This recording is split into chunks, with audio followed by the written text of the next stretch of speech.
up now. This is the one with Desperado. Oh, yes, Steel Band Jamboree. Bam, bam, bam. Balam, bam, bam, bam, pidi, midi. Bam, bam, bam, bam. Balam, bam, bam, bam, pading. Bailam, bam. Bam, balida, lidilim, bloom, blam, blam, pleading. Ali de la, de lamp, ping. Tadle, de lim, bloom, blim, blam, dim. It's a living vibration rooted deep within my Caribbean belly. Lyrics to make a politician cringe or turn a woman's body into jelly. It's a sweet soca music. You could never refuse it. It make you shake like a Shango. And why the hell you're shaking, you don't know. Calypso music.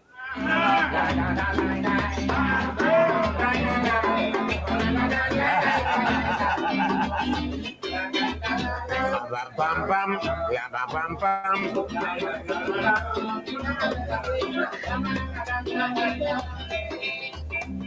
It was a bacchanal, 1950 carnival. Fight for souls with invaders and Tokyo. My friend run and left his hat. When they hit him a baseball hat, I have to explain. Steel Band don't have no riot and yet.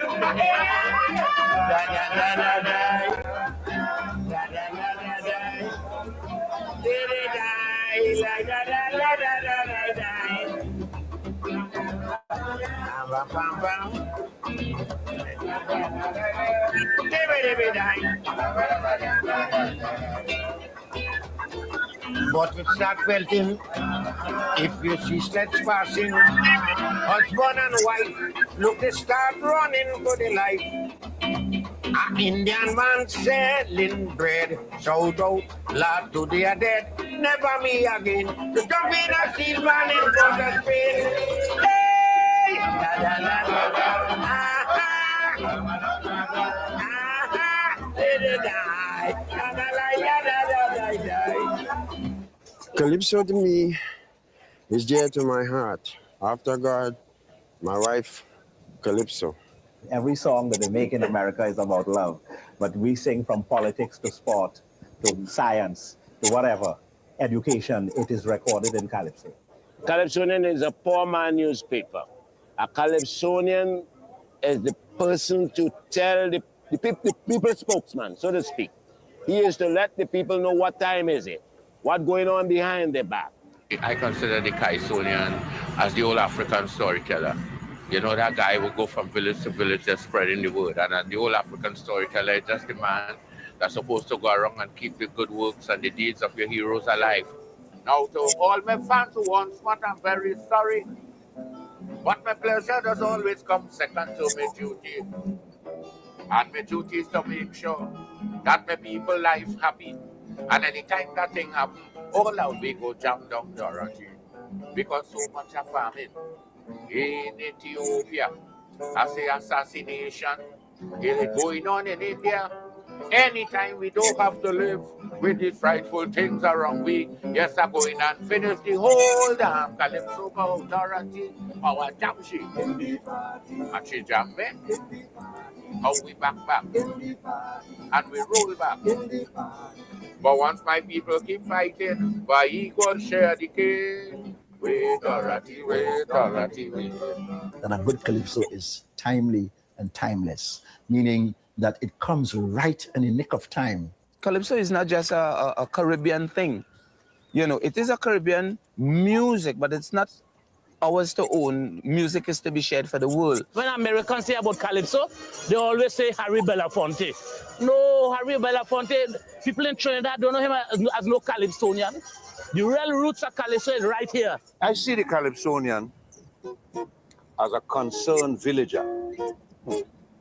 A person who would like to see his village improve. I am like a river overflowing its bank. You try to stop me, I'm going to find room to pass. So it has a rhythm unto itself alone. It has a native beat, a doo-doo, all or very own. It's a way of life, a way of love, from centuries ago. Our folk art, I know, must be calypso. I born a Calypsonian, and yeah, Calypsonian do be good-looking people. So yeah, how I good looking? No, I say they do be good-looking people, but you're just lucky to be one. Hey, ame, Fosuke ame. Hey, ame, Fosuke ame.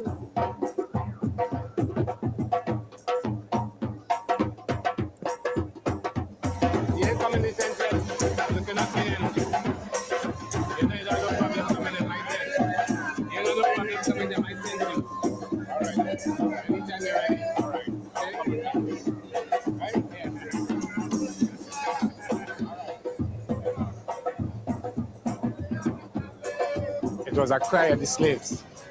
That's how Kaiso all started. When the slaves wanted to sing on the master in their tongue, they composed their own little things about the master and sang it. And that's how the composition of Calypso began. It was out of a struggle. We look at the experience through plantation slavery and Calypso as an art that helped to keep a people and keep their soul together. And it was only through the Calypso that the people, especially the African population, was able to articulate the concerns and the views and the opinions about how the life was going, how the country should be run, how things affect them in personal ways. So Calypso was always that art form to express the political angle as relating to life. When I was a little fella, growing in my parents' place, I used to see a lot of supper. I had to bow up and say make grace. But today, we got some little fella, my friend, they don't know their place. You will see I am walking up and down the street and passing in front of the face. Oh, like if you walking in the dark, like if you walking in the dark. Long as my little respect for man, I know to catch good hell in this land. Oh, like if you walking in the dark, as long as got no respect for man, I know to good hell in this land. The evidence shows that the Calypso harks back to the West African griot singing, whereby people commented on their situations, they commented on their experiences, on their hopes, the aspirations, and the very same thing the griots did in West Africa, we in Trinidad do it. So raise your head, Mr. African, raise your head. Corrupted elements plotting while you in bed. Oh yeah. Raise your head, Mr. African, raise your head. Wake up, shake up, the dreadful times are ahead. Remember Steve Biko, he died in jail, you know. He fought them oppressors, fakes and brutal murderers. Now they're raising sanction, but won't like recuperation. Look, it's time to see that all Africans are free. So raise your hand, Mr. African, raise your hand. Destructive elements plotting while you in bed. Oh yeah. Raise your head, Mr. African, raise your hand. Wake up, shake up, the dreadful times are right. The Mighty Duke said about Calypso music that it's an editorial in song that describes our life and times. And I feel that this art form is the most unique in the sense that, I know of no other place where people can talk about their mayor, their neighbor, the prime minister. So then I try to sell Eden Chan an accident policy. I say, Eden, let Carlos pave the savannah. Let him pave the whole city. Eden Chan gone up in the savannah to stop the paving. Lie down on the grass. A truck with hot sun. Nearly bury mother. Accident will happen. You take that from me. Oh, and I do believe everyone should have an accident. To me, the uniqueness of Calypso is that it's the freest form of music in the world. Freest, anything can happen in Calypso. A Calypso is every man's opinion. So if you go to a Calypso tent and you tell each Calypso to write about the war in the Middle East, you'll hear 20 different opinions, 20 different styles, 20 different rhythmic patterns. Saddam Hussein will get killed by a bomb. What? In time to come. In time to come. A lie? Yeah. Moving from the dark ages, man has progressed in stages through the stone and iron age till we turn another page and we saw the adventures of Alexander. When you talk about masculine calypso, it's a good example because everybody sings rum and Coca-Cola, way down Point Cumana, both mother and daughter working for the Yankee dollar. Everybody sees the rum. Everybody sees the Coca-Cola, but very few people see both mother and daughter working for the Yankee dollar. When the Yankees came to Trinidad, they had all the young girls going mad. But now the Yankees gone back home. Trinidad, they want the rum and Coca-Cola. Go down Point Cumana, both mother and daughter working for the Yankee dollar. That was the Calypso of long ago, coming from Trinidad and Tobago. But now the Yankees gone back home. Trinidad women begin to roam. They want the rum and Coca-Cola. Going down Point Cumana, both mother and daughter working for the Yankee dollar. He's singing therefore about while people drinking rum and Coca-Cola and having a good time, Americanism is breaking up the family life of our people. Both mother and daughter working for the Yankee dollar. He's singing about prostitution. The roots and the soul of Calypso would always be the voice of the people. It would always be an art form that would paint a picture and tell a story and establish documents of history for our people and for humanity in general. Trinidad is my land, and of it I am proud and glad. But I can't understand why some people just talk it bad. But I know all of them who running them out, they don't know what they're talking about. They would paint your black every day, and the right things they would never say, like our sportsman. The great is one of his best. Our scholars have sit and pass every test and put us right alongside the rest. And then our pitch lake is the greatest one of its kind. Our sugar and oil is really refined. So you see, friends, this is a real King Solomon's mind. The challenge is to find these new ways to turn the lyric. If I have to make a reference, maybe I say Bob Dylan will probably qualify as a Calypsonian because he has a way, he can turn the lyric. Well, the girls in town feeling bad. No more Yankees in Trinidad. They're going to close down the base for good. Them girls have to make out how they could. Hey, brother, is now they park up in town. In for a penny and in for a pound. Believe me, it's competition for so. Trouble in the tongue when the price drop low. So when you bounce up Jean and Dinah, Rosita and Clementina, round the corner posing, bet your life is something they're selling. And if you catch them broken, you can get them all for nothing. Don't make a row. I said the Yankees gone and Sparrow take over. Oh, God. Things bad is to hear them cry. The sailor in tongue, the nightclub's dry. Only West Indians like me or you go in to get a drink or two. Brother, as we have things back in control, I seeking revenge with my heart and soul. When I spread the news around, is to see how them cavemen come in the tongue. Just to meet Miss Jean and Dinah, Rosita and Clementina, round the corner posing, but your life is something they're selling. And if you catch them broken, you can get them all for nothing. Don't make a row. I said the Yankees gone, Sparrow take over now. It's the glamour boys again. We are going to rule Port of Spain. No more Yankee to spoil the fete. Dorothy had to take what she get. All of them who used to make style, taking 2 shillings with a smile.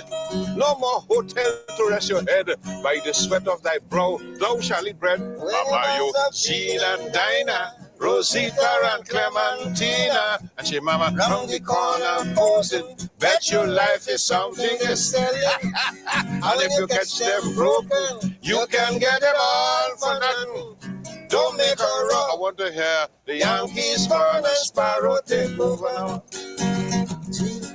Rosita, Clementina, Shadaba do da do da di da di da di da di da bam bam bam bam.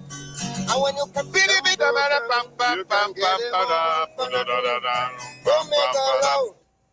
Yankees gone and Sparrow take over. No.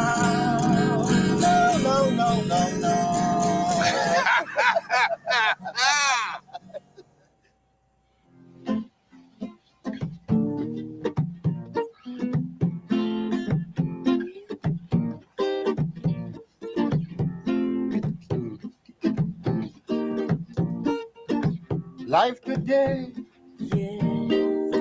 unlike yesterday. Whoa. Friendship gone, leaving hate and scorn. Whoa. Neighbor, living like stranger with neighbor. No love, sir, for one another. Unite people is wanna create a song. I hope it live on from generation to generation to generation. Sing Om Shanti Om Shanti Shanti Om. Trinidad is a colony, a melting pot of race and religion. Whether you're Hindu, Christian, Muslim, whatever, you hear all these influences in the calypso. Early Sunday morning, I was strolling downtown. Yes, I met this charming, religious woman. She was shining in the morning light, dressed all in white, confessing she loved my voice, not my songs of choice. She tell me, you want to make a hit record? Yes. You want to make a hit record? Well, if you want to make a hit record, you gotta sing for the Lord. She tell me, you want to make a hit record? Yes. You want to make a hit record? Well, I know you want to make a hit record, you gotta sing for the Lord. She tell me, sing for the Lord. Hey, sing for the Lord, yeah. Sing for the Lord. Amen, amen. Sing it louder. Sing for the Lord. She tell me, sing for the Lord, yeah. Sing for the Lord. Amen, amen. All the brothers and the sisters from various sections, we're drinking, smoking something. Is peace and love in the band. Tell me what they're smoking. No kind of decency. I know that. And we praising Marcus Garvey and we chanting. Yes. Sing is a high mass. is real grass. We play with Georgia. No panty, neither no whiskey. Just feel free, everybody. Sing it, Rasmus. It's a Rasmus. It's real grass. We play with Georgia. The Rasman himself, Lord Explainer, the mighty explainer, Rasmus. We listened to some of Explainer last night, the Rasmus man. A little bit of history of Calypso there.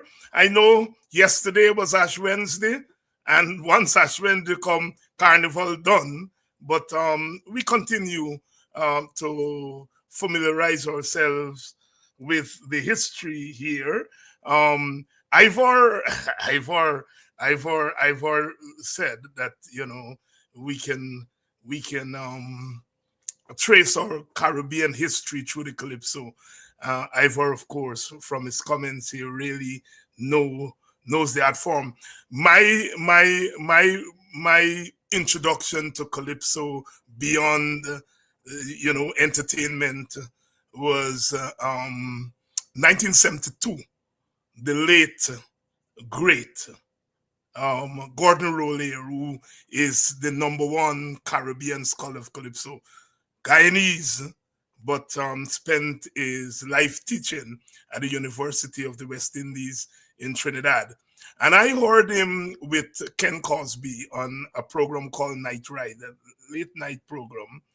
And he traced the history of Trinidad from 1956 to 1972 using the music of the Mighty Sparrow. And I must have been a 12, 13-year-old at the time. And, in those days, we used to listen to radio, myself and my schoolmate, Colin Burke, who lives in Canada, who's usually on this program. We were really, all of us, we were really into radio. Somebody used to take GBS in those days in the morning, and another one would listen to Radio Demerara. And when we went to school, we would compare what we heard. We supplemented our English in school by listening to radio. In those days, radio was radio. And I heard Gordon Rollier, Dr. Gordon Rollier, Professor Rollier, trace the history of Trinidad through the music of the Mighty Sparrow. And that thing blew me away as a kid, a young boy, because I'd born and grown near to a rum shop. And I accustomed to hearing Calypso. And I always thought that Calypso was, entertainment music. Young boy, you listen for the entertainment and so forth. And you knew that there were some songs, some Calypsos, you couldn't repeat. You would just repeat it, and then, the big people would holler upon you and, and said, don't sing that. So you always knew that there were hidden messages in the Calypso. But yes, Ivor, that is what got me into becoming a student of Calypso. That today I have the opportunity of teaching Calypso at the university. In fact, this documentary that we listened to form part of my lesson, my lesson today in class, in my course, Peoples and Cultures of the Caribbean. I didn't know then, because that was 53 years ago. I didn't know then that I would have had the opportunity of teaching what Gordon Rollier did for me. And later on in life, I got the opportunity meeting Dr. Rollier at conferences, and I would always go up to him and we would chat about Calypso. I have 2, 3, 4 of his books here, and so forth. He died about 2 or 3 years ago. Well, not so long, I think 2 years ago. But he was really the trendsetter for the study of Calypso as an academic art form. Good evening to all of you and welcome to this evening's edition of Politics 101, wherever you're joining us from. I want to thank the people who are joining us from Monrepo. Indra, I want to thank you. I noticed there are about 5 or 6 other people from Monrepo here.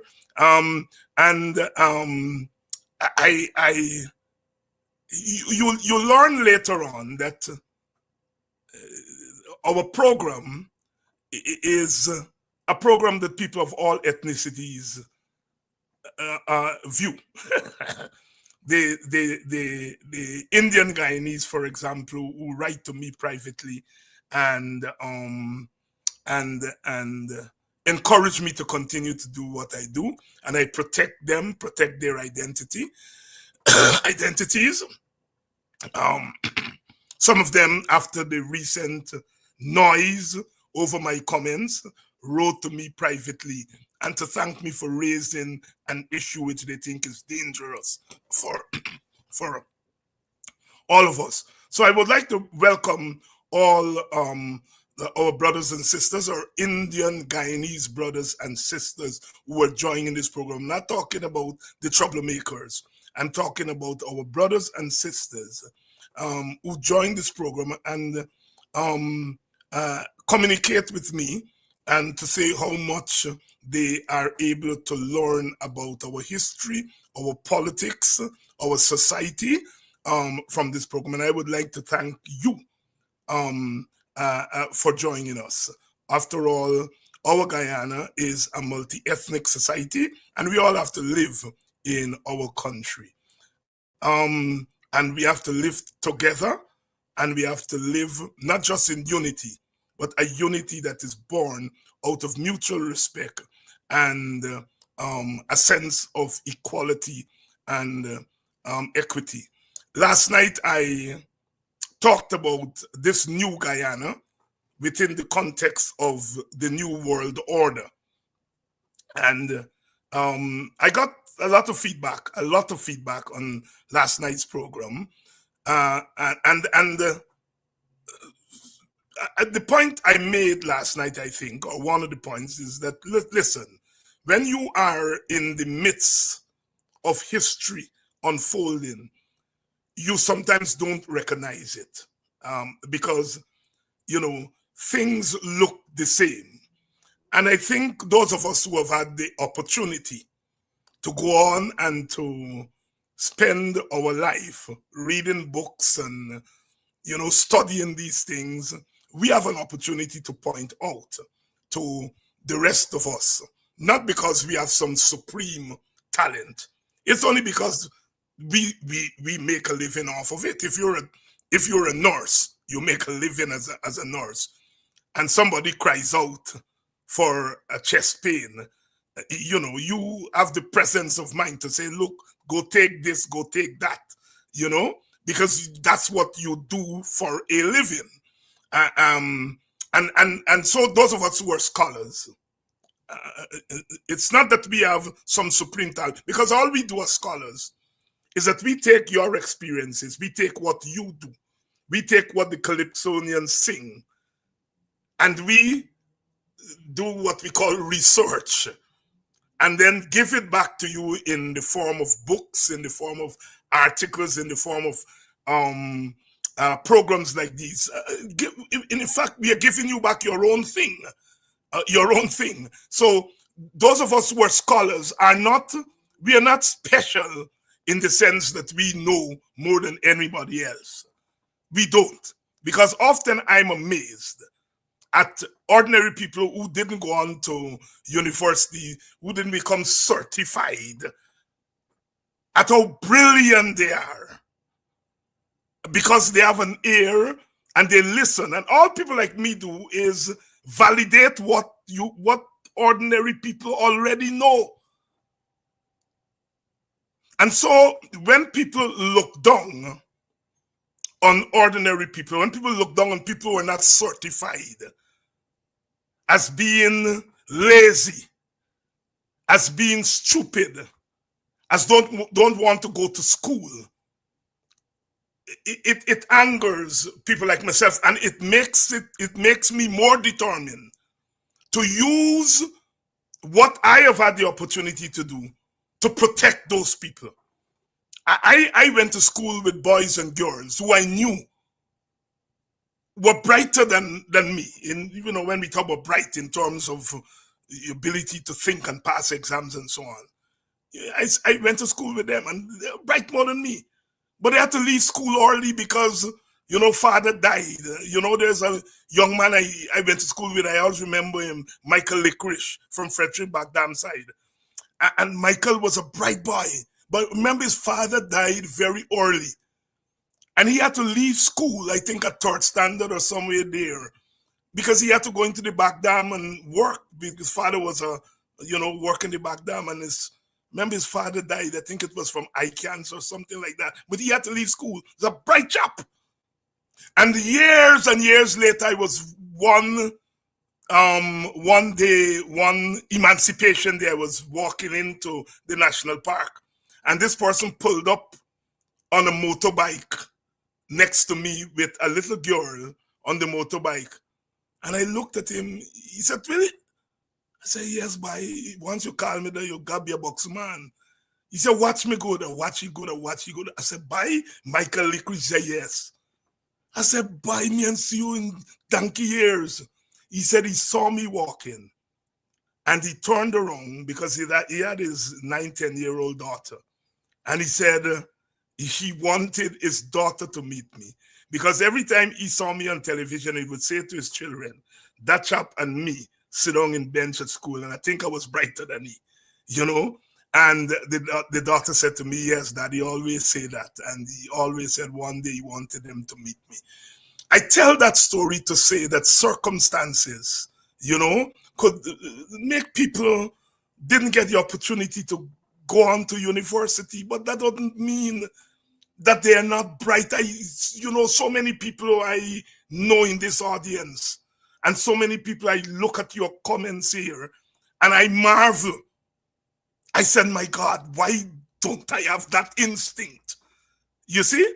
And so it's one of the reasons when people put down people like us, like you all, I said, you know, I am going to use this big voice that I have. And my big voice is not because I have some superior talent. It's that this big voice came as a result of opportunities that I have had that others did not have. And I am going to use that voice, this big voice, to speak for people. And it sends people crazy. And every day, it is coming out. The title of our program tonight is Mouth Open, Story Jump Out. They're not done in. As the young people say, you ain't done in. They ain't done in. They continue to go after my comments of 3 weeks ago. And they assembled an all-star team of Sharon Das, a fellow named Datadin from the PPP, and who else? A fellow named Mark France, who is from Anog. I think he's an Amerindian guy. I know he's an Amerindian. And they assembled them, they took them to Everest Sports Club last night. Freddie Kissoon assembled them. And the objective of their program was to denounce David Hines and Clive Thomas. To denounce David Hines and Clive Thomas. And of course, the program started, and Datadin led off the program, denouncing me. He spent the first 20 minutes of the program going after me, how uneducated I was, etc., blah, blah, blah, blah, blah, blah, and Clive Thomas and so on and so forth. But then, as is the norm with these chaps, their real feelings jump out. They chat and babble, and then it slips out. It slips out. And I listen to them because I know that these things will slip out. He went after people who we think that I am influencing and what he thinks of those people. Take a listen.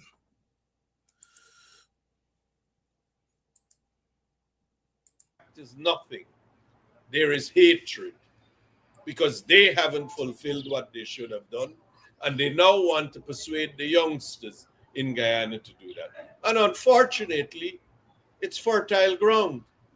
It's easy to convince the unlettered and the uneducated that the reason their life is bad is because of race. Has nothing to do that they wouldn't go to school. Has nothing to do with they wouldn't get up and go to work. It is because of their race. Somebody has got to stop people like them. Had their chance, their impact is nothing. There is hatred because they haven't fulfilled what they should have done, and they now want to persuade the youngsters in Guyana to do that. And unfortunately, it's fertile ground. It's easy to convince the unlettered and the uneducated that the reason their life is bad is because of race. Has nothing to do that they wouldn't go to school. Has nothing to do with they wouldn't get up and go to work. It is because of their race.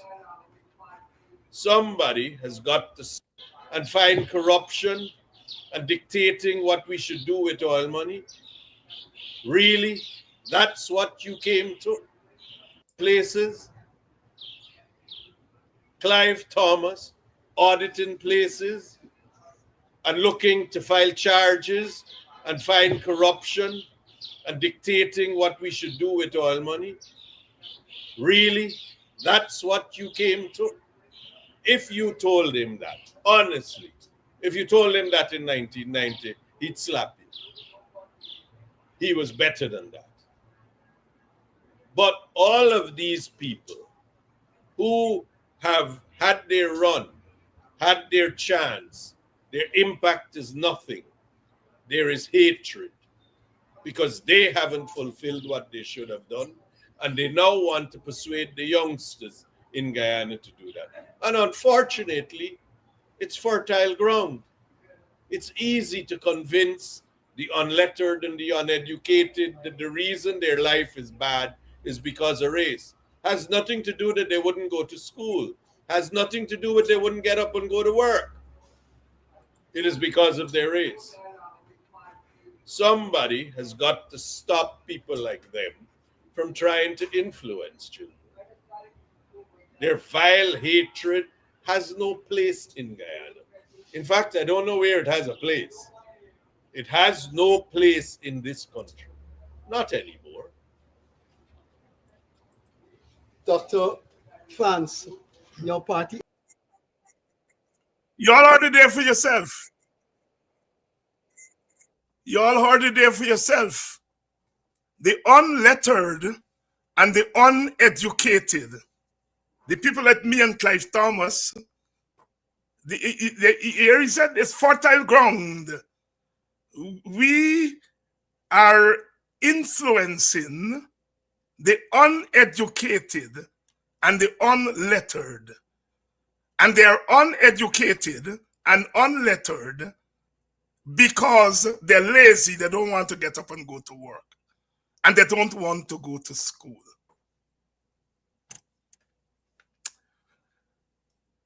If David Hines or Clive Thomas or Ogunse or Norton or Nigel Hughes had uttered those words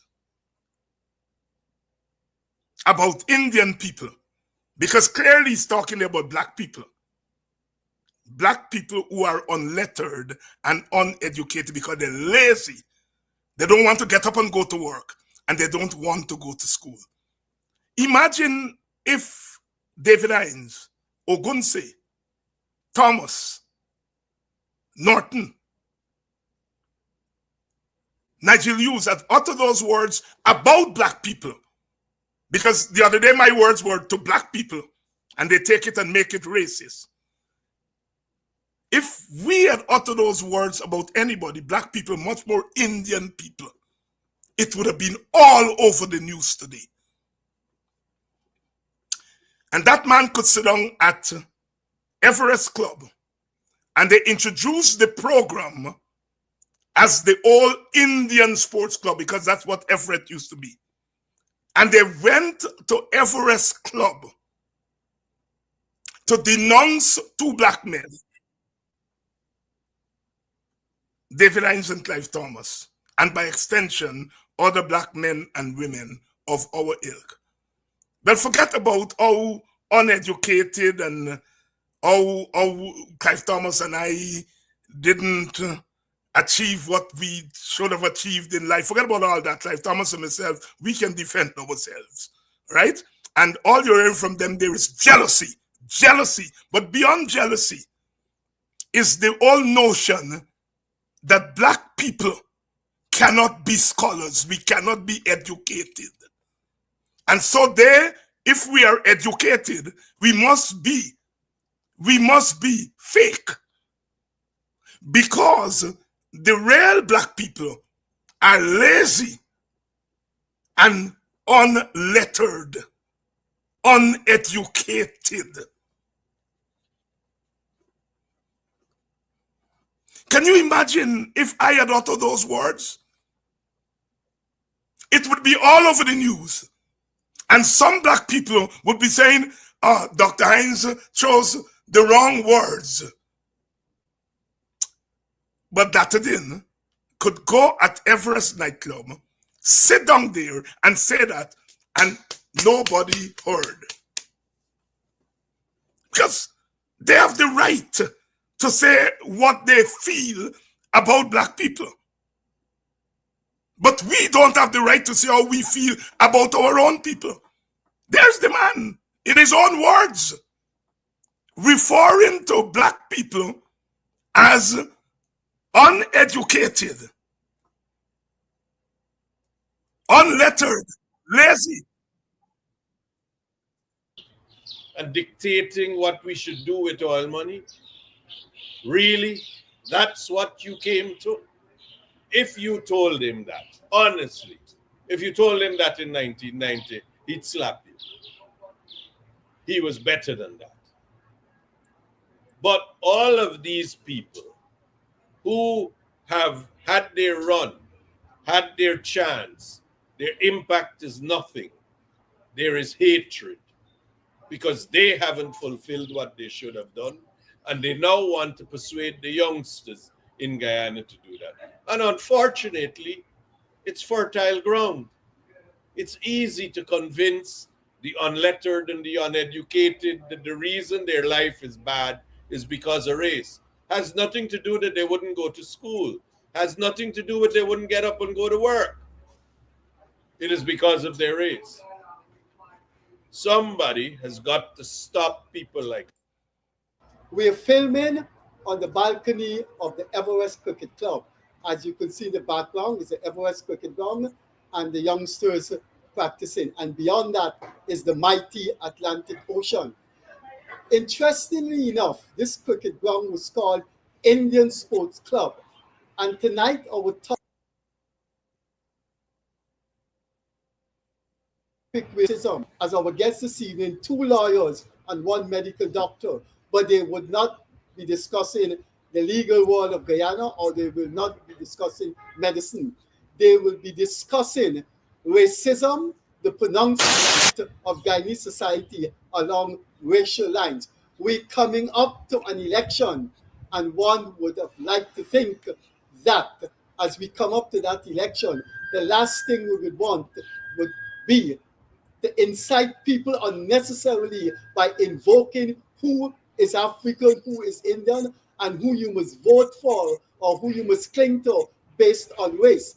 This evening, we will be discussing what 2 persons, 2 very eminent African Guyanese have said, and we will ask our panelists to analyze what was said. We start with Professor Clive Thomas.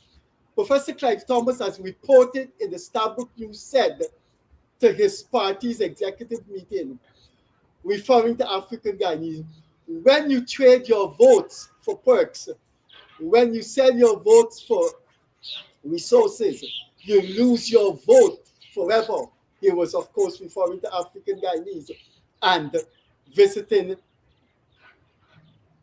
PPP government teams going to their village. He interpreted that as selling your vote. 1 week after Dr. Clive Thomas said that, David Hines, who was at that same meeting, came out with a devastatingly obnoxious statement that in Guyana, African people must stick with African parties. He said in a country where there is division between Africans and Indians, Africans must stick with their own.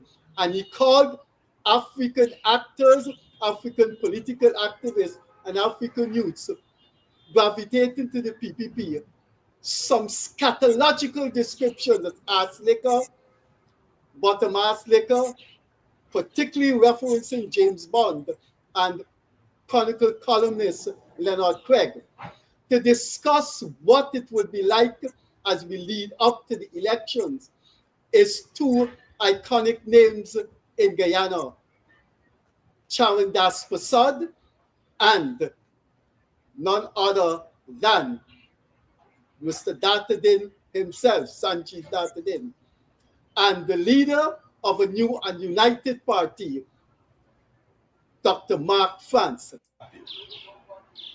He was better than that.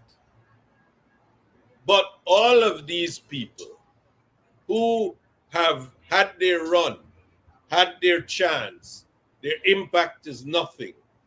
There is hatred because they haven't fulfilled what they should have done, and they now want to persuade the youngsters in Guyana to do that. And unfortunately, it's fertile ground.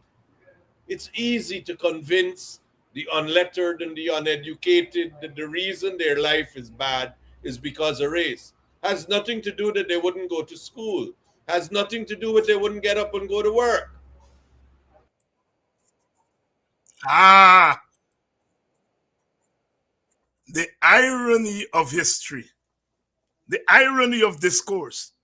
So, for non-African men, 3 Indians and an Amerindian fellow, went to an Indian club. They said it, the Indian Sports Club, to denounce 2 black men. They didn't go in a studio. They went to the Indian Sports Club to denounce 2 Africans. There's no African there. They say, I denounce Africans who went over to the PPP, etc., etc. But they didn't bring them. They didn't bring James Bond and Leonard Craig and whoever else, notably Leonard Craig, who co-host that program with Fred. He wasn't there last night. Leonard Craig, who usually co-hosts the program, wasn't there at that program. So here are 3 Indian men, one of them who brought down the last government, 3 Indian men and an Amerindian guy, at an Indian sports club to denounce 2 eminent Africans. But the program is not even 20 minutes old, and one of the Indian men is denouncing African youth. So they went there to denounce Thomas and me for insulting African young people or African people.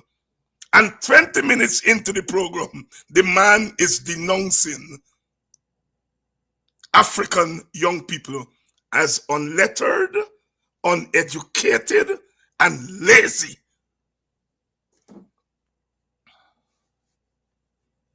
That is what we are dealing with, brothers and sisters.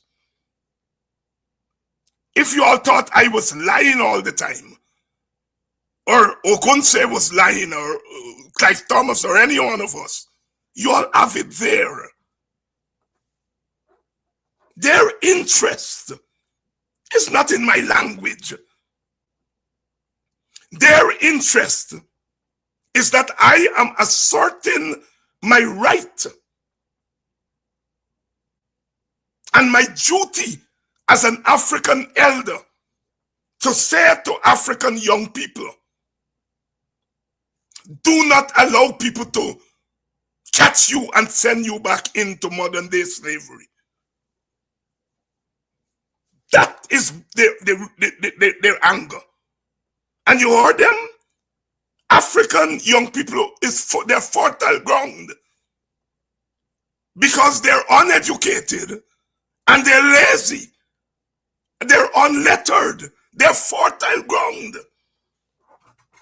The problem is that I am talking to that fertile ground. And I am stopping them from that quote unquote, from going to that quote unquote fertile ground to take advantage of them.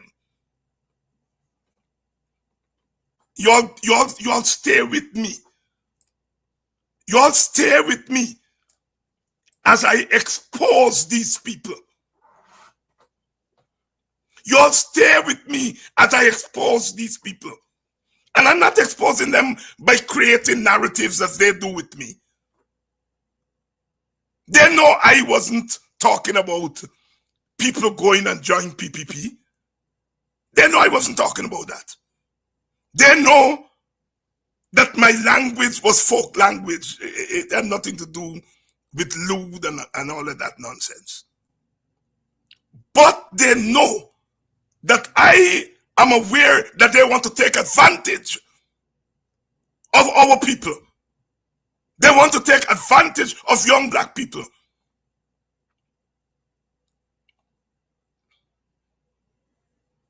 They have killed education in Guyana. So that the majority of our people, half of our young people of all races are dropping out of school before they meet Form 5 because of them. They know that a lot of our young people can't find meaningful work.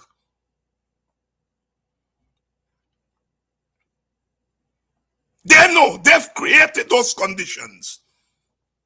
And now, having created those conditions, they want to take advantage of our young people who they think are unlettered, uneducated, and lazy, and so that they could go and take advantage of them.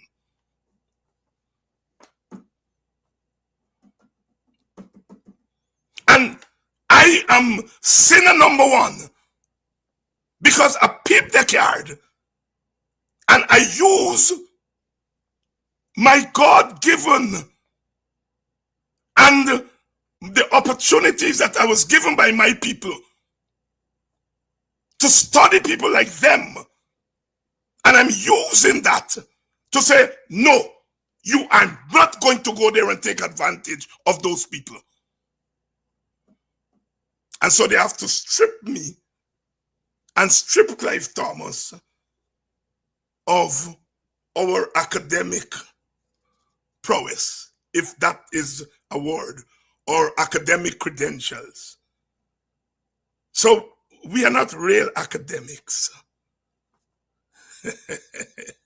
We're not real academics. Or we are failed academics. And even they admit that we are academics, we never run anything. As if academics are trained, you know, we're supposed to run things and so on. We never run nothing. We are not leaders. We never lead nothing. So they have to strip us in order to go through the door and take advantage of our people. Well, I have news for them. I am confident in my skin. I went to school. I did what was required of me. I write a dissertation. I write my thesis. I pass my classes. And I get a real doctorate. Real doctorate. I've written books. I've written academic articles. I've spoken, given hundreds of lectures and interviews up and down, not just Guyana, the Caribbean, and in America. I am confident in my skin. Clive Thomas is confident. Clive Thomas is easily the top developmental economists of his generation in the Caribbean. We are confident in our skin. They can't strip us. So put us aside. It is your children, your grandchildren, who they've impoverished and miseducated and uneducated, and now having done that, they want to go in and take advantage of them. And because the Clive Thomases and the David Hines and the Ogunses and others of this world have come out in the open and say you are not going to do that, they are angry at us and want to banish us. Banish. Not what they want to do. Banish.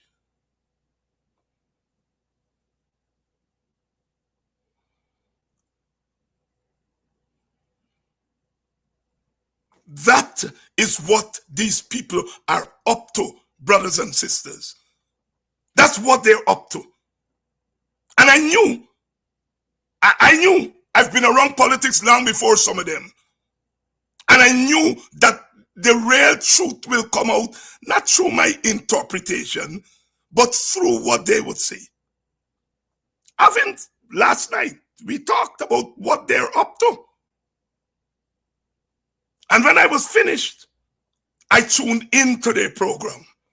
And there you have it.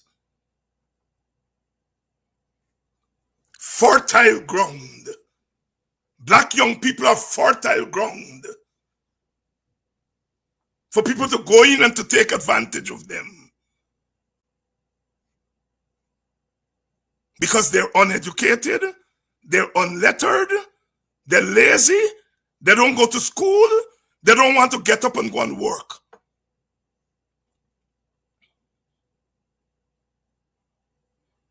I know. Young black people, more than them will ever know them. I see young women get up, leave their children in the evenings, dress up in uniform to go and guard their businesses, to protect their wealth. And they're referring to those people as unlettered, uneducated, and lazy. Young black women who go in their stores and work in their stores for slave wages. And that man sits down there and say they don't want to get up and go and work. I know young black men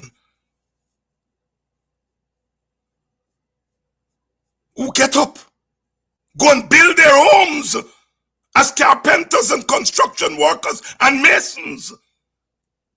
Build their homes.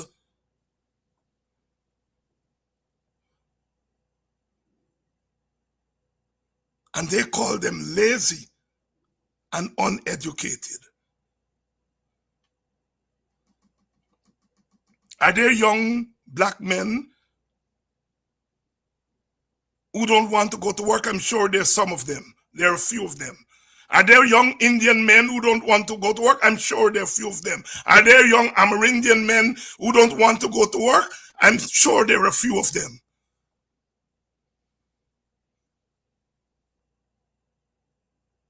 I can hardly find young women who don't want to go to work. Well, a lot of times, whether young women want to go to work or not, they have to go to work. The same for young Indian women and young Amerindian women. Lettered or unlettered, they got to get up, and they do get up and go and work. And you refer to them as fertile ground for you to go and take advantage of them. And because David Hines raises his voice and to say you are not going to do that, you want to banish him.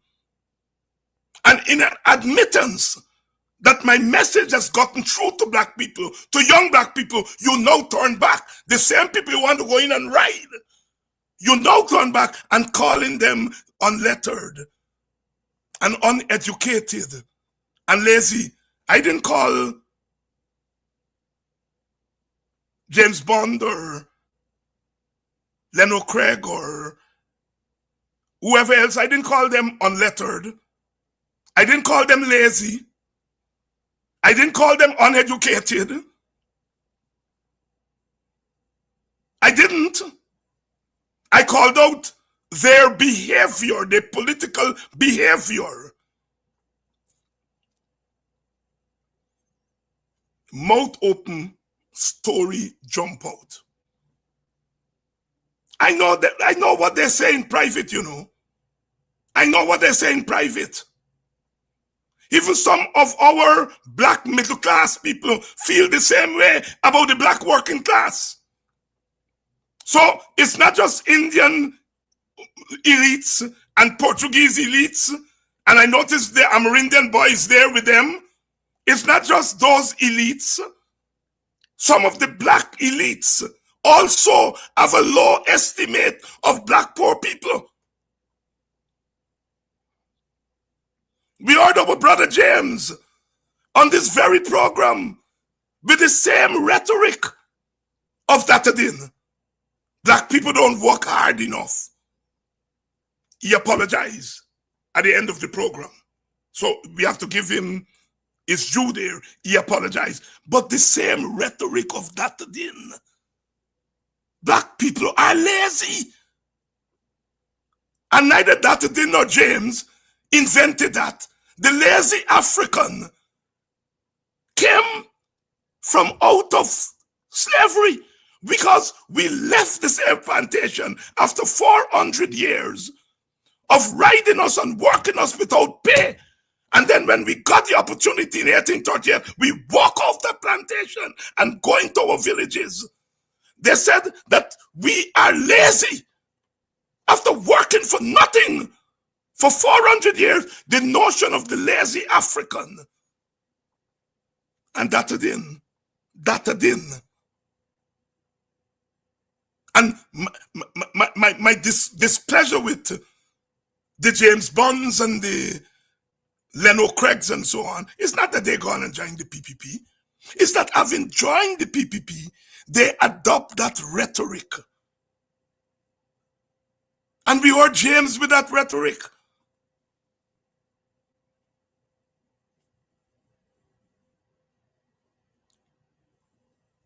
So these lazy African young people they represent fertile ground for them. Language, yeah? Language that they cost me for. Language that I didn't invent. Language that they use every day. Hungry belly African.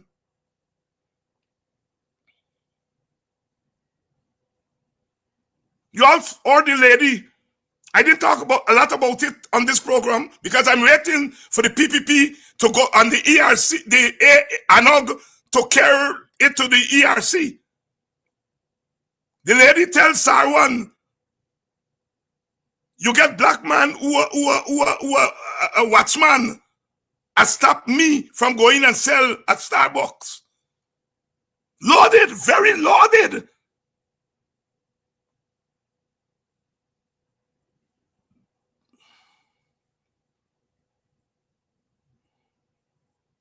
Unlettered.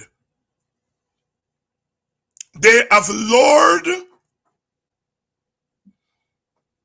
some of our young people, not the unlettered.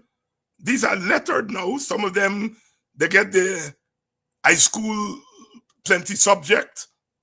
Some of them get bachelor's degree, and they've lured them into this goal thing.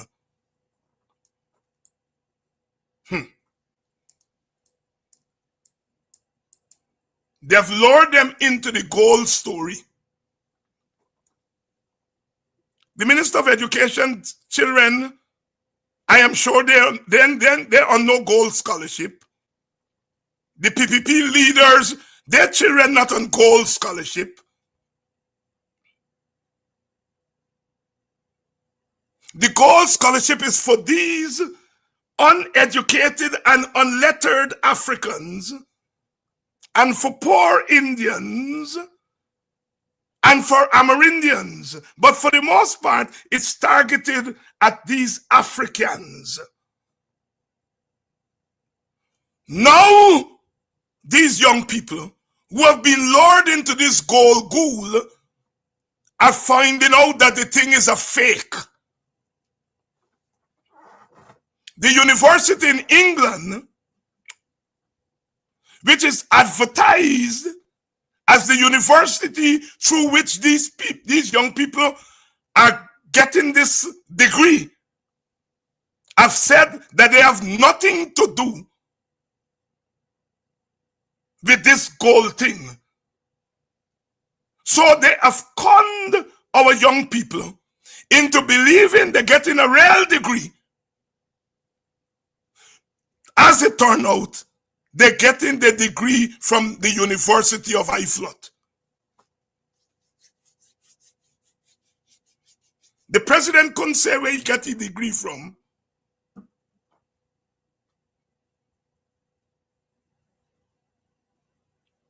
So his first degree or second degree is from a fake university. And he now has the authority and the power to lure young people, children, into getting fake degrees.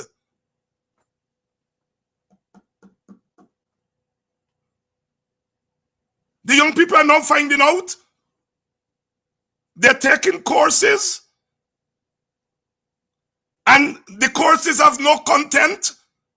They're high school content in the courses. And when they do find out, it's not from a university, it's from some fake thing. Again,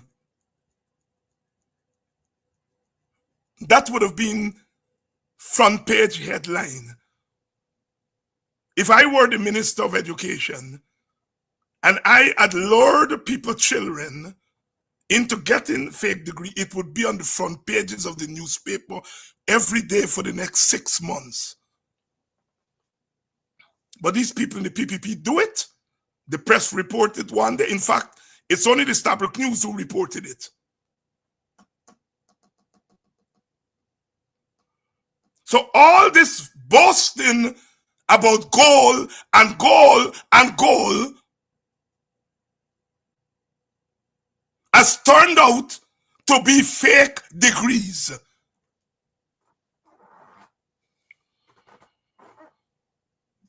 In America, they call it the degree mill.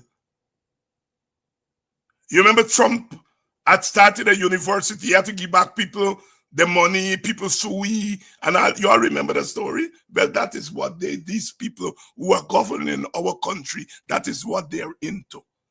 Fertile ground. Fertile ground. A couple of teachers approached me about the gold thing. And when I questioned them,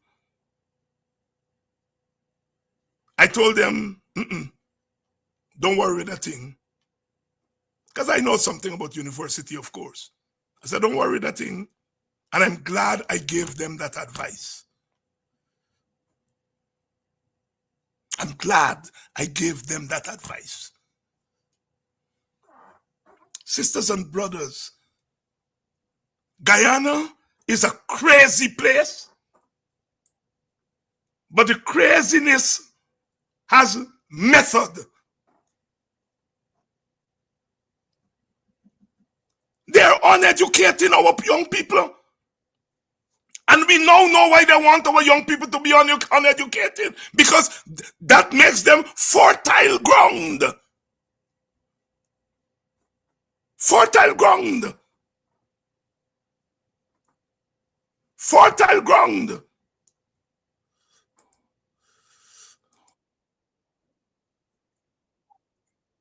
If you told him that, honestly, if you told him that in 1990, he'd slap you.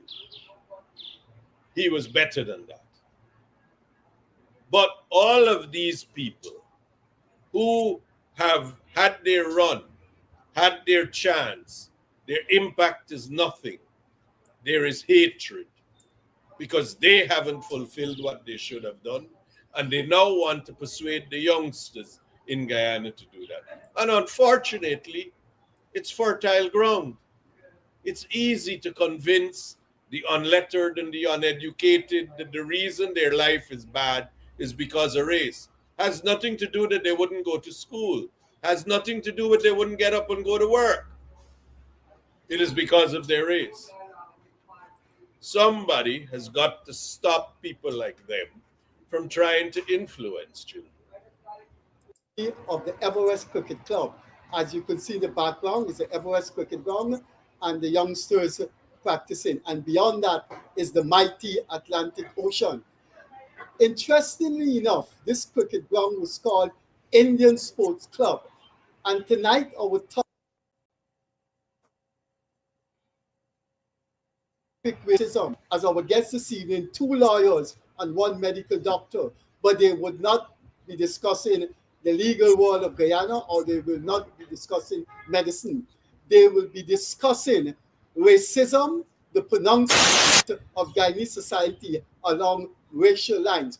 We're coming up to an election, and one would have liked to think that as we come up to that election, the last thing we would want would be to incite people unnecessarily by invoking who is African, who is Indian, and who you must vote for or who you must cling to based on race. This evening, we will be discussing what 2 persons, 2 very eminent African Guyanese have said, and we will ask our panelists to analyze what was said. We start with Professor Clive Thomas. Professor Clive Thomas, as reported in the Stabrook News, said to his party's executive meeting, referring to African Guyanese, when you trade your votes for perks, when you sell your votes for resources, you lose your vote forever. He was, of course, referring to African Guyanese and visiting PPP government teams going to their village. He interpreted that as selling your vote. 1 week after Dr. Clive Thomas said that, David Hines, who was at that same meeting, came out with a devastatingly obnoxious statement that in Guyana, African people must stick with African parties. He said in a country where there is division between Africans and Indians, Africans must stick with their own. And he called African actors, African political activists, and African youths gravitating to the PPP some scatological description.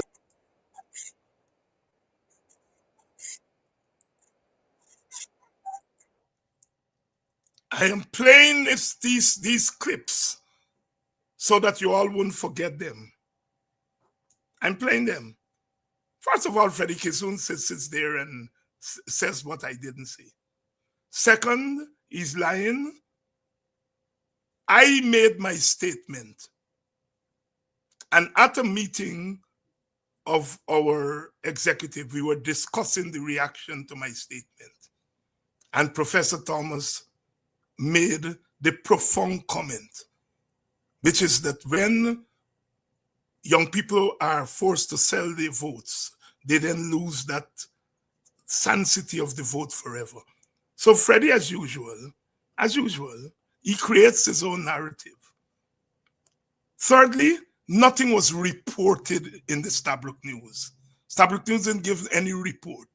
I said it on my program. I quoted Professor Thomas, and Takumo Ogunse quoted Thomas in a letter. So it was a report in Stabrook. That man, Freddie, who used to be my friend, that man deliberately lies, turns stories around, creates his own narrative for his own thing. A bunch of liarness. But forget that. That is Freddie. That is Freddie. And he has always been like that. Even when we were friends, we would tell him, don't do that. When somebody tell you something, first of all, people tell you things in private, it has no place in your column. And even if you want to put in your column, talk the right story. Don't bend it your own way. But that's Freddie. But beyond that, I know Freddie Kissoon well. And the assembling of two Indian men and an Amerindian man, along with himself, at the Everest Club that he said is the Indian Sports Club, to go there and denounce two black men is not accident. It's not accidental. I know Freddie Kissoon well. It's not accidental. And as I said, interestingly, Lenore Craig, who usually calls that program, was not present at that program.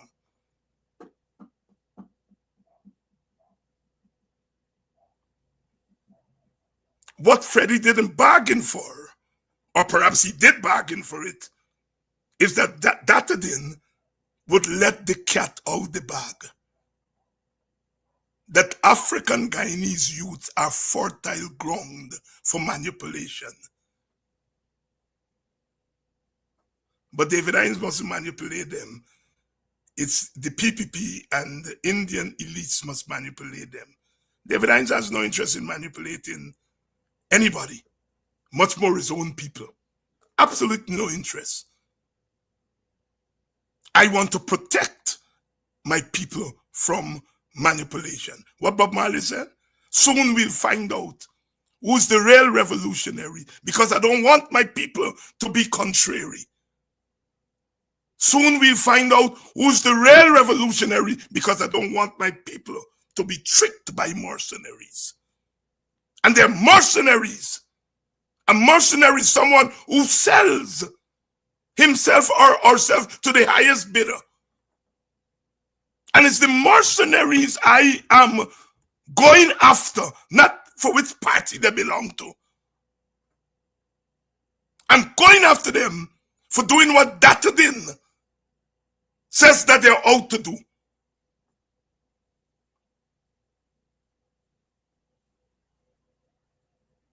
Africans, uneducated, unlettered, they don't want to get up and go to work. They don't want to go to school.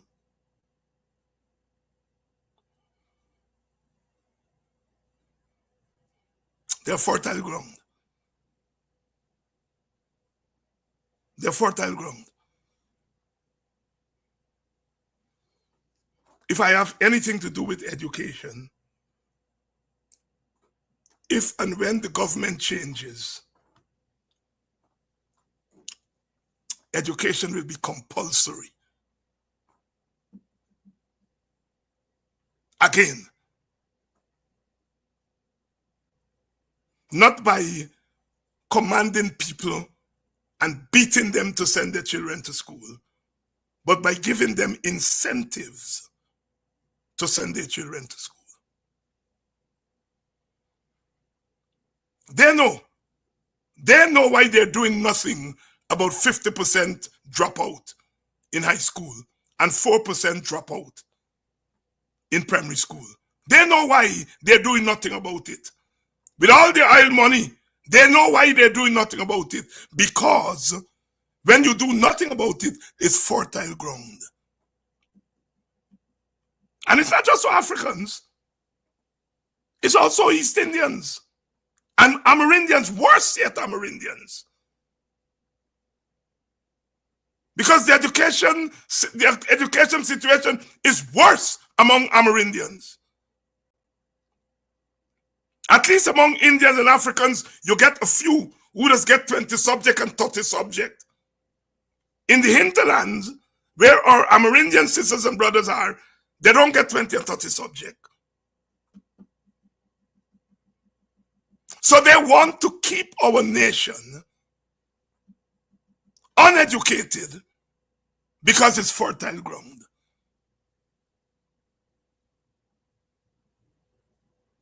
Then if they're fertile ground, you can go in and buy their votes and buy their conscience and buy their dignity.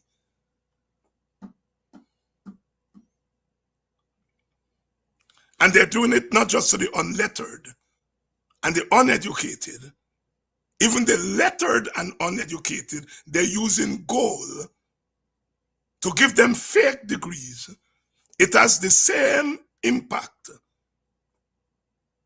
I have a degree, but as the young people are saying in the gold thing, they're learning nothing. They're learning nothing. So the same outcome, fertile ground. They send you to get a gold degree, and when you come out with the degree, you can't get a work with the gold degree.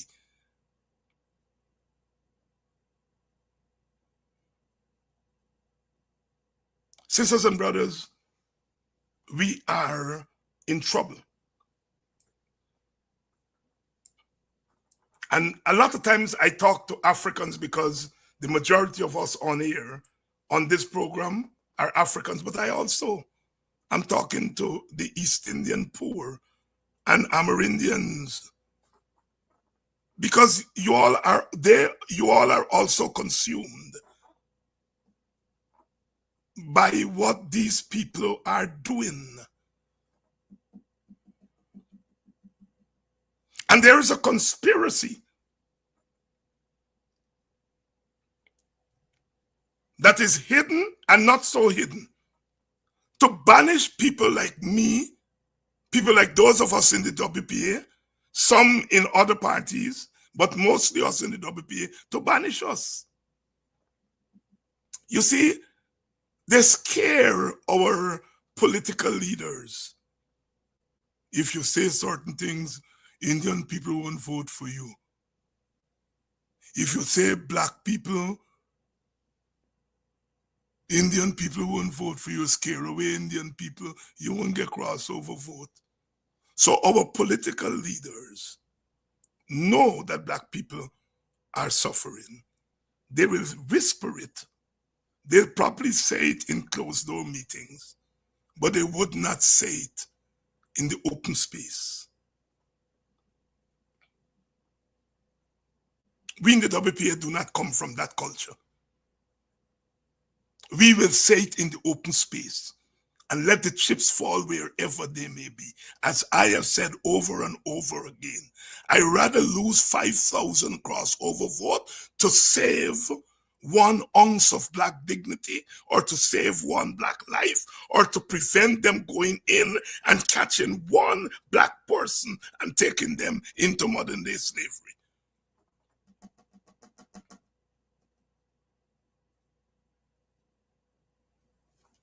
For me, it's a false choice, because I think that we can get Indians and Amerindians on our side without sacrificing the dignity of the African. I believe we can do it. As I said, I hear from Indians. I protect them. I don't even talk about it, because I know how wicked the PPP is to their own. They say, I cuss black people because I cuss a few slave catchers.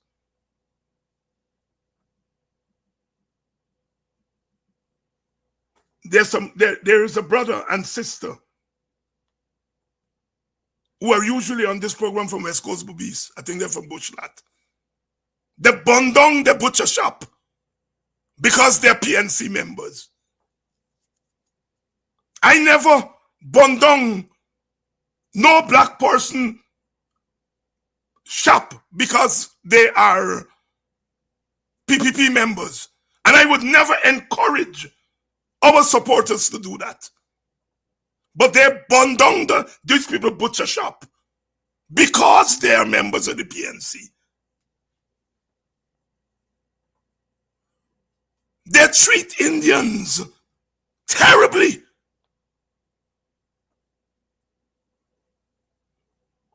Especially Indian women who dare to come on the other side. And they know it. And they know people like me know it.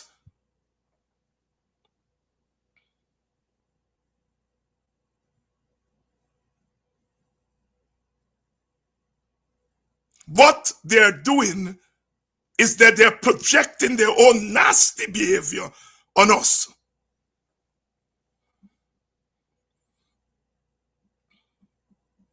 Unlettered,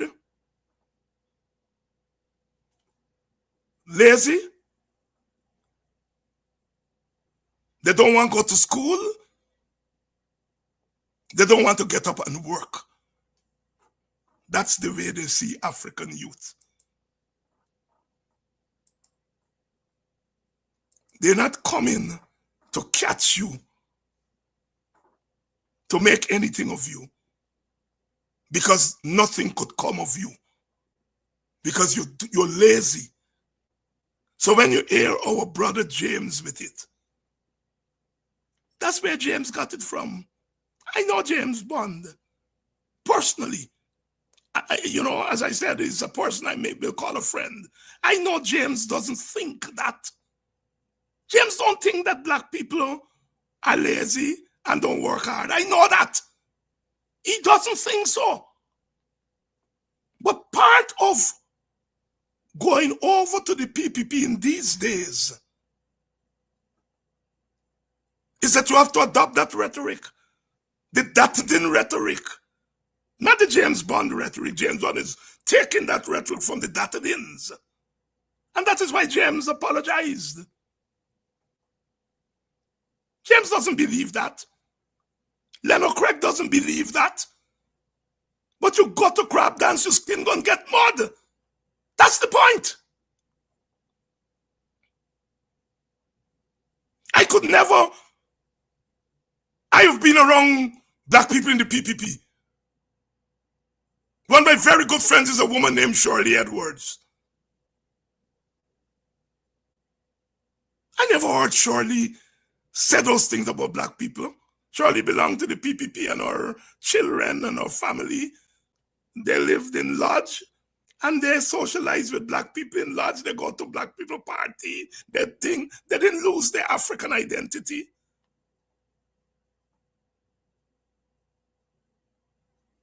You all heard Dr. Jeffrey say on this very program, when they were looking to take away matrimony,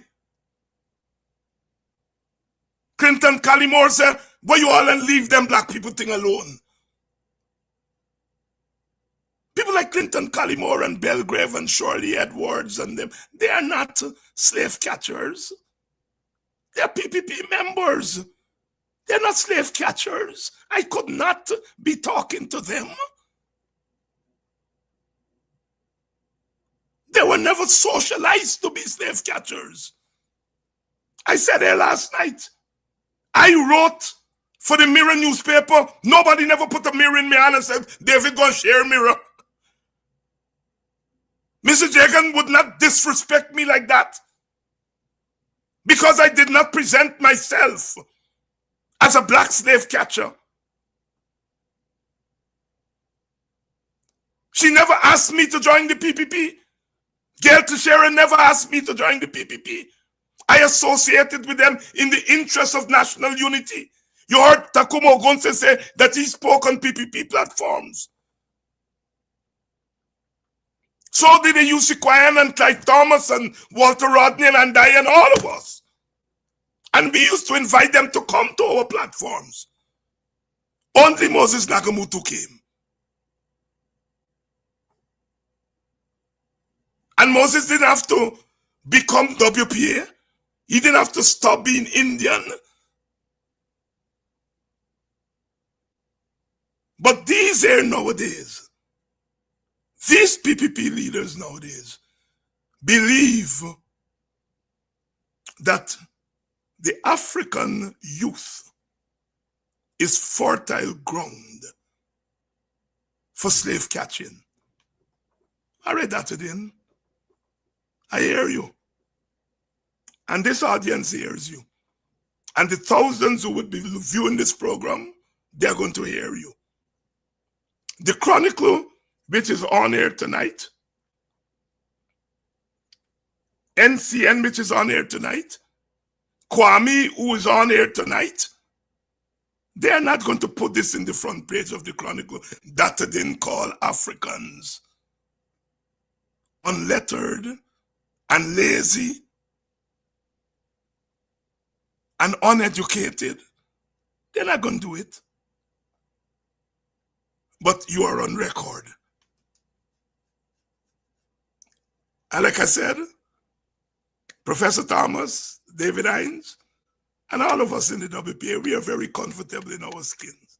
Those of us who are academics, who are doctors, we are very comfortable. We do what doctors are supposed to do. And then we can tell you which university we've been to. You know, we are very comfortable in our skin. If I were to meet Datadin, who talk about Walter Rodney, and Walter Rodney wouldn't want me in his party, I get some basic questions we will ask Datadin. And you all can carry the questions to him. Datadin named me 3 books that Walter Rodney write. He gonna fumble and say, "Oh, Europe and the developed Africa, bet you can't tell me 2 more." Datadin give me 2 quotes from Walter Rodney. He would not be able to give me 2 quotes. Datadin gave me 2 planks of Walter philosophy. He would not be able to give me. These people never read a word that Walter Rodney wrote. But they throw Walter Rodney name around to make him into a wimp, to make him into somebody who hated Africans. Well, I was in Walter Rodney party. And I know he wasn't a wimp. I know he loved Africans. And if he were alive today, he would tear people like Datadin apart and spit them out. Because they're dummies. That's what they are. They're dummies. They may be lettered because he's a lawyer. He went to law school. He's lettered. But he's a dummy. He's a dummy. And I am ready to debate any one of them on any subject under the sun, including the law, which he's trained on. I'm not trained as a lawyer, but I'm prepared to debate the law with he anytime, any day.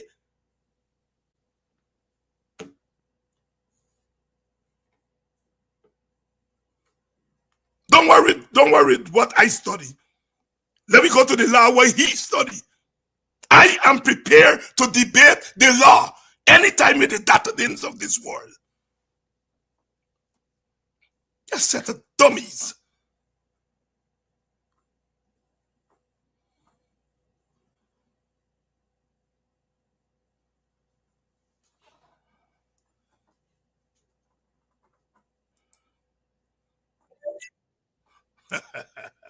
The truth eventually must come out.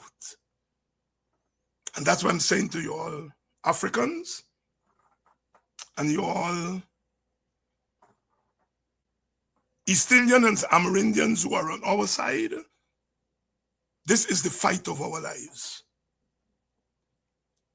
What these people are doing is that they're creating a whole new Guyana in their own image. And they want to get our people to use them as guinea pigs to create this Guyana in their own image. So when they lose power, they would have transformed our society into this political Sodom and Gomorrah in their own image. And some of us stand in their way. Some of us stand in their way. They will go back to the Everest Club. They will have many more get together at the Indian Sports Club to denounce Africans. But I can tell them we are going nowhere. We are going to be here. They will have to kill me. They will have to bury me more than 6 feet and more. I'm quoting here, Lord Short.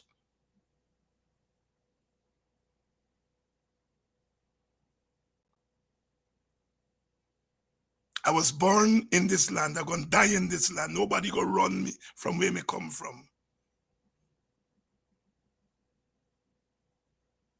Not going anywhere.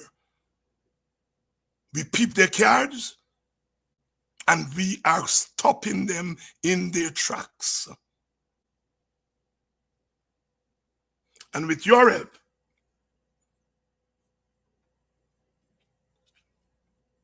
with the help of all of us, the African poor, the Indian poor, the Amerindian poor, the sufferers, we are going to turn them back.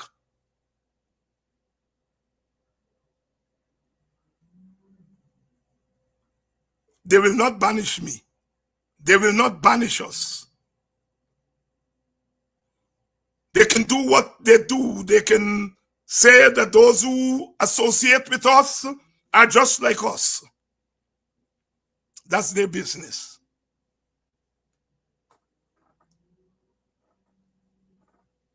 The work continues. The struggle continues. And when, as Brother Walter Rodney said, when the Indian sufferers and the Amerindian sufferers and the African sufferers come together and block these monsters from crushing us, they will have a short lease on life, political life. Their life in power would be short. We come in peace. We live in peace. But our peacefulness must not be misunderstood as cowardice. After 400 years of enslavement, another 150 years of indentureship and colonialism, cowardice is not an option. It's not an option.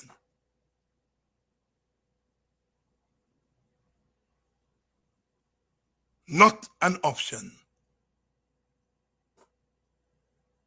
As the poet says,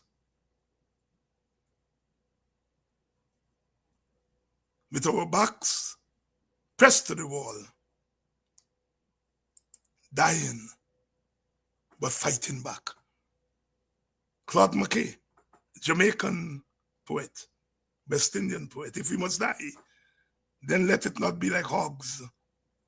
A poem that was quoted by Winston Churchill as Hitler was bombarding Britain. If we must die, then let it not be like hogs, hunted and penned in an inglorious spot. If we must die, then let us nobly die, that even the monsters we now defy shall be constrained to honor us, though dead. I'm not showing off my knowledge of poetry. I am merely bringing to you the words of wisdom that were cultivated from the soul and the blood and the ashes of our people into words of wisdom. I am bringing those words of wisdom to us, to you, to give you strength to face another day. Lord, give me strength to face another day.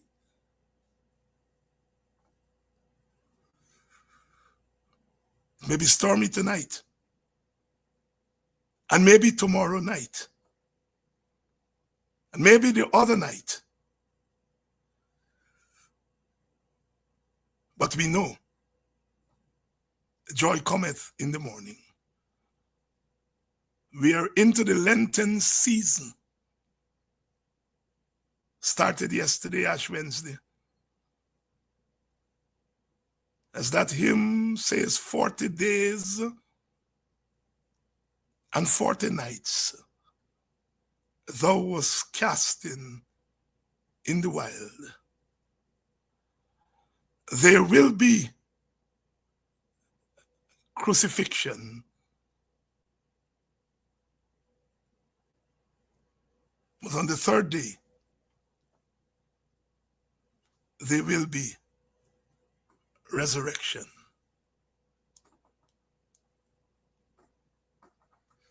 Resurrection. 40 days and 40 nights thou wast cast in the wild. Surely as there is going to be crucifixion, resurrection cometh inevitably and invariably.